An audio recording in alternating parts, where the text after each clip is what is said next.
Ain't that peculiar, peculiar as can be?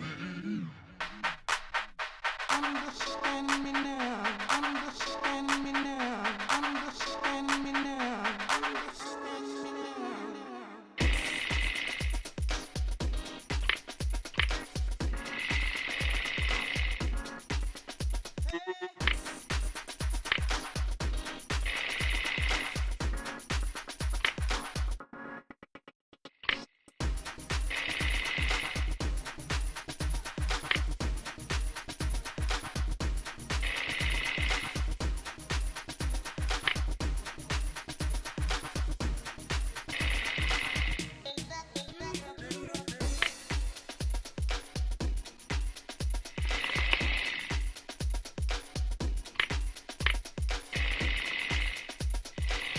Hi.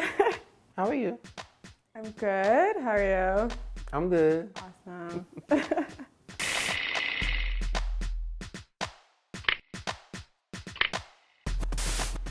So how do you identify? That's tricky.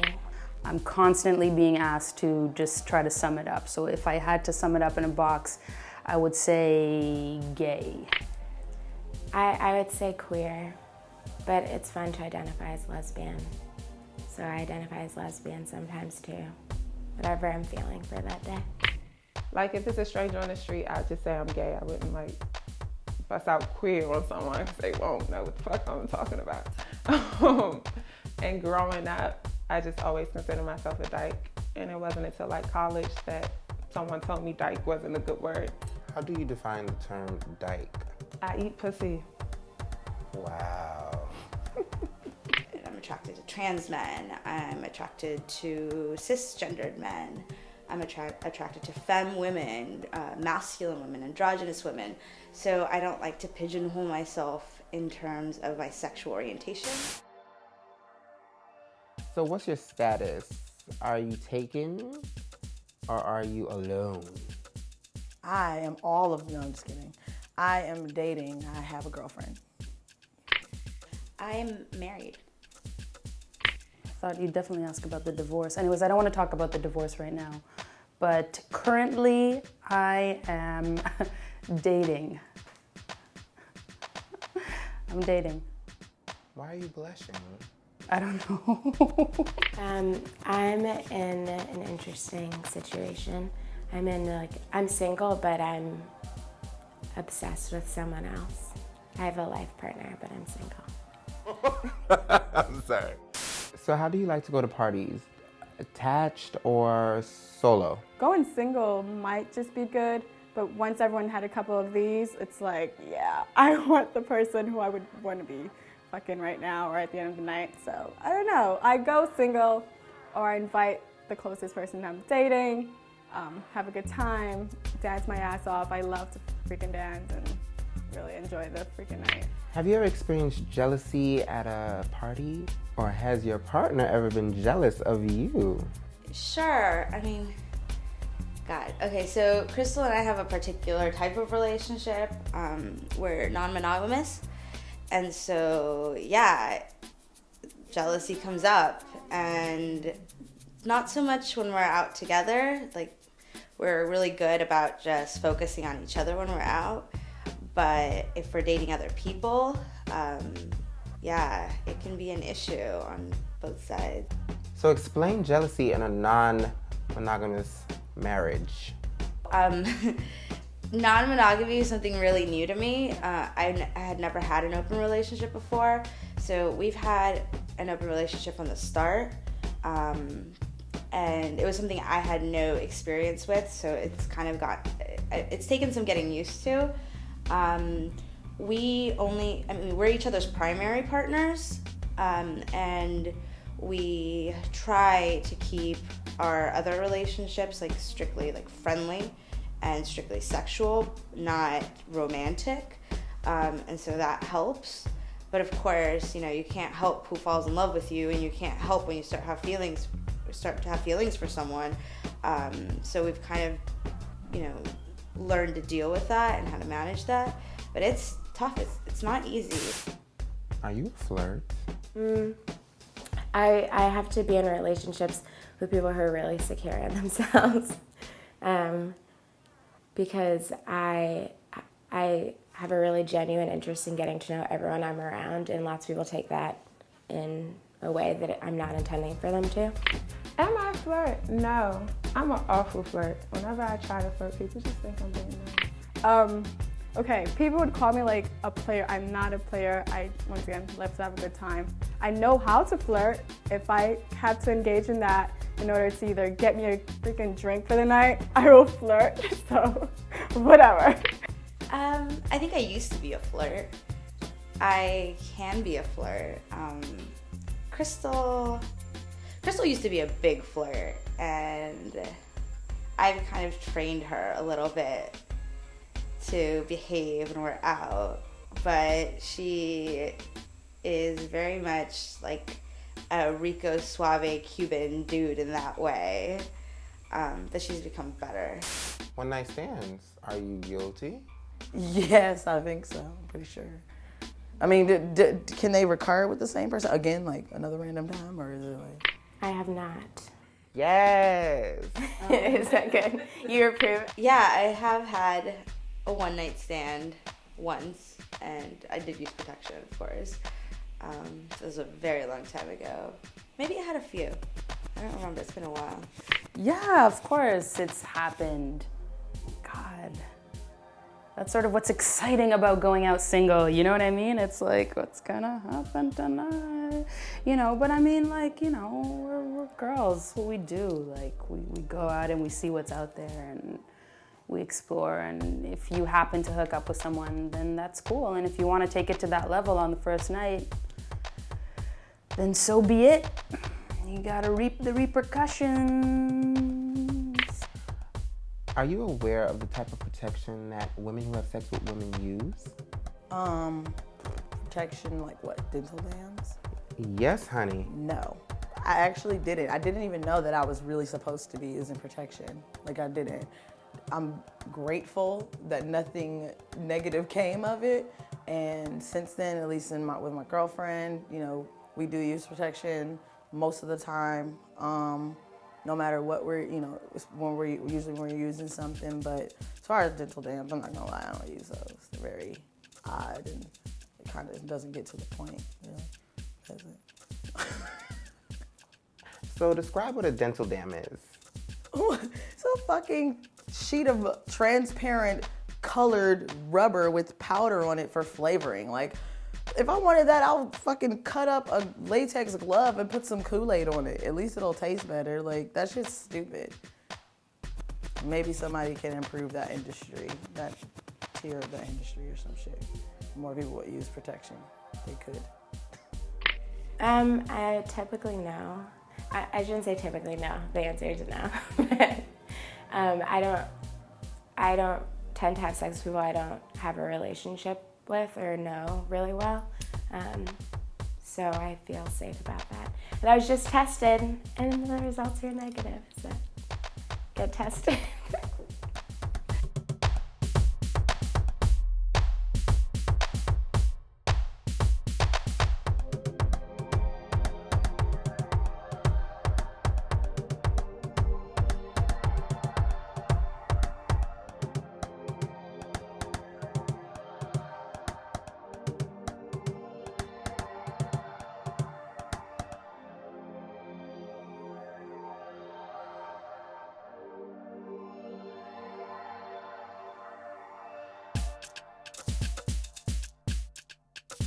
Have you ever experienced a hate crime? Or do you know anyone that's been through that? Yeah, I mean, I think a hate crime it's not, I mean, I feel like most people think hate crimes are just against people who are black or gay, but I think it's for any identity. And so, yeah, I mean, I've experienced crimes against me as a woman. Haven't we all, you know? I'm in Montreal, I'm standing in front of like this strip club and I'm saying goodbye to my girlfriend. I kiss her, we have like a cute little kiss. And this guy from across the street is like, Calice, tabarnak, est une lesbienne? And he didn't spit on us, but like he spat towards us, and it was just like, Wait, what? After a night of partying, what is the safest way to get home? I actually just the other night I was accosted, and getting home safely is a huge issue. I think it's easier in Manhattan because there's cabs everywhere. You can just hop in a cab. But every time I go to Brooklyn, I try to go home with somebody, like sleep at their house, because it's scary to be walking home. It's weird because in New York, it's a different kind of atmosphere than in DC. Like in DC, you have to have a car, you know? I'm not necessarily trying to catch the train at 2 o'clock in the morning in DC. It's just not, first of all, it's not possible. Second of all, I'm not trying to walk up Benner Road at 2 a.m. So in New York, I feel really safe, like leaving parties, but I'm also always with a group of people. So it might be in a cab or it might just be a walk, but either way, I think the women that I hang out with here are all very considerate of each other and being out in the street late at night. So, tell me about that party you and KC went to. oh no, Mila told the story too. I'm gonna kill her. We were at some place in Manhattan. It was like a friend of a friend's function. I guess it was a birthday party, and it also turned out to be the birthday celebration of another mutual friend that we had. Like that night was, can I curse? Fucked up. You know, it was definitely very awkward until we both decided to tell the bartender that we were on a mission to get drunk for the night, and we did. We got pretty drunk, and we left after we bumped into a few friends. And I didn't realize KC was that drunk. I remember episodes, I remember this one part where I know I got a cab. Apparently Mila was like, come with me. And I was like, you're crazy. I'm not going with you. You don't know anything. I'm going this way. And then I ran off somewhere, and then she tried to grab me, and I was like, no. And I pushed her off. I was just like, I'm gonna let you go. Cause it was like 3 or 4 in the morning. I've had 3 friends who've been, 2 or 3 friends who've been robbed in the last month. And I left my pepper spray at home this time. So I was ready to go. I ended up back in the train, got home at like 7. I know I left the club at like 4. What was I doing for 3 hours? Lost in fucking, I don't know where. Never again. And it's funny because this shit just happened to one of my friends who was smart enough to call me and be like, I'm completely fucked up. Please just meet me at my house. And that's what I did, and that's what I should have done. Have you ever heard of an organization called Right Rides? No, until you sent me the email, and then I looked it up. That's great. I had no idea that existed. It's basically to get you home safe, suggest a donation, but really is to get you home safe. These people who do this is definitely just taking the time out of their evening on a weekend maybe to get you home. So would you ever use Right Rides? Yeah, I put the number in my phone. That's good. Yeah.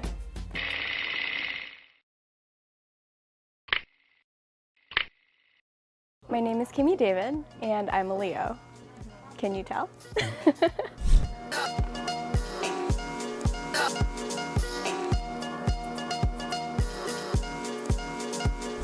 The Right Rides program is a free, safe, late-night ride home for women, LGBTQ, and genderqueer folks in 45 neighborhoods in New York City. Basically, it's to directly reduce the risk of sexual assault and gender-based violence. As a woman who's grown up in New York City, I have experienced sexual assault and gender-based violence against myself personally, which made it even more important for me to put my time towards organizations that help to end that directly, like Right Rides.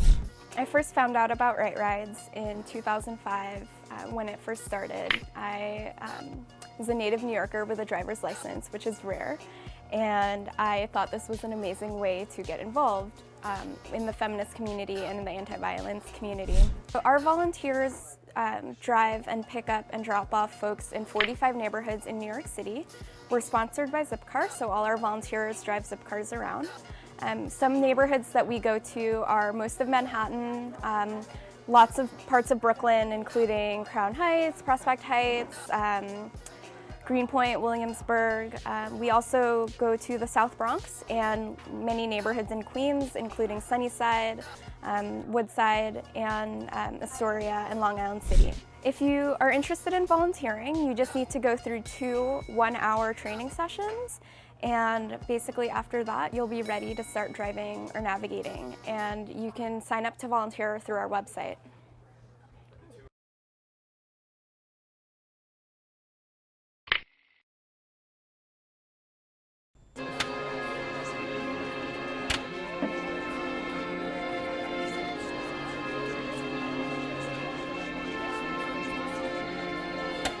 This is our news brought to you by Elixir. Important details have emerged in the recent death of Florida A&M student Robert Champion Jr., leading to a national call to action. Champion was hazed to death back in November, but it was recently made public that he was gay. The National Black Justice Coalition, the nation's largest Black LGBT advocacy group, is now calling for an immediate investigation into the death as a possible anti-gay hate crime. What's crazy is that about 2 months before Champion's death, Shannon Washington, a lesbian student at FAMU, was stabbed to death by her girlfriend. Shout out to the FAMU LGBT Student Pride Union for writing an op-ed in their local paper questioning whether HBCUs like FAMU are equipped to address issues like domestic violence in same-sex relationships and anti-gay harassment. You can take action by signing the petition linked to at the bottom of the screen. In other news, 4 South African men have been sentenced to 18 years in jail for stabbing and stoning to death 19-year-old lesbian Soliswa Nkonyana in 2006. Supporters of Nkonyana sang outside the Cape Town court while waiting for the verdict.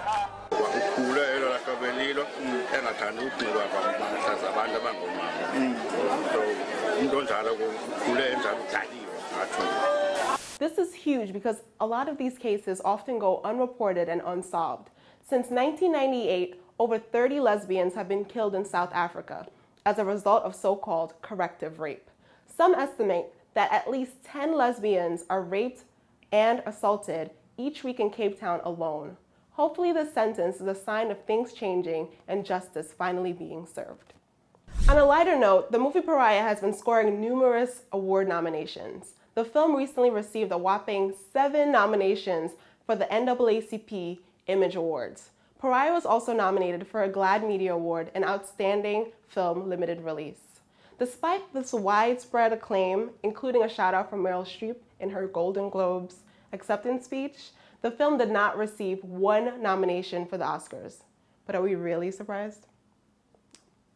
Tracy Cooper Harris, a U.S. Army veteran, is suing the federal government, claiming she and her wife are being denied military benefits that are available to straight married couples. The plaintiff was diagnosed in 2010 with multiple sclerosis and wants to make sure that her wife is taken care of after she dies. We wish them all the best in this historic case. Well, that's all the news we have for today, but you can visit elixir.com for daily LGBT news updates. Be sure to check out our Week in Review column, a weekly recap of the biggest news stories that affect our community. If there's a news story that you'd like to see us cover, you can email us at info@elixir.com. Again, that's info@elixir.com. Until next time. Wait, you had never masturbated? Yeah. I mean, I have, but it wasn't successful. Like, yeah. You weren't successful as in... Let's just say the end result wasn't what it usually is in sex, right? Really? But the whole point I of don't the understand masturbating is that. you just get to the end result. I think at least it is for me. Or I have The you toys do it for me. It's like toys. Well, yeah, she got us glass Not pieces. myself. She bought us glass pieces, and that changed our whole, like, it didn't change our whole sex life, but when she bought glass pieces, it, like, changed everything. I mean, when you look at the semantics of it, you can't really do for someone else until you know your own body. Exactly.